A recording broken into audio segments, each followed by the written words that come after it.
Mano vardas Karolina, esu šokių trenerė, visada juokauju, kad ši profesija pasirinko mane pačią ir jaučiu nuo pat mažens, kad įkvėpti žmonės, teikti jiems žinias yra mano misija ir mano būtis. Savo treniruotėse visada akcentuoju, kad kiekvienas mokinys turi savo unikalų progresą, unikalų judesį, kurį mes stengsimės kartu ieškoti.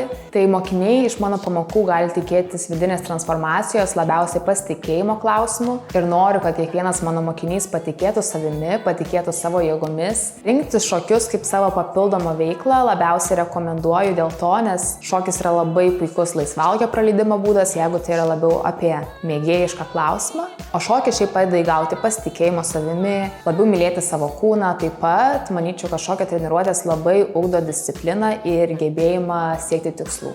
Efektyviausias būdas, mano nuomonė, tobulėti kaip šokėjui yra neužsidaryti savęs į dėžutę, neįspausti savęs į rėmus ir bandyti kuo daugiau įvairių stilistikų. Ir tada universalumas be jokios abejonės tampa raktu į labai spartų tobulėjimą ir savo unikalaus judesio ieškojimą. Mano treniruotėse visada vyrauja motyvuojanti, geros energijos aplinka, mes motyvuojame vienas kitą, mokiniai vieni kitus ir aš taip pat juos. Ir nepriklausomai nuo grupės lygio tikiu savo visais šokėjais vienodai ir visada kartoju, jog bendras tikslas visada mus augina ir augins kartu.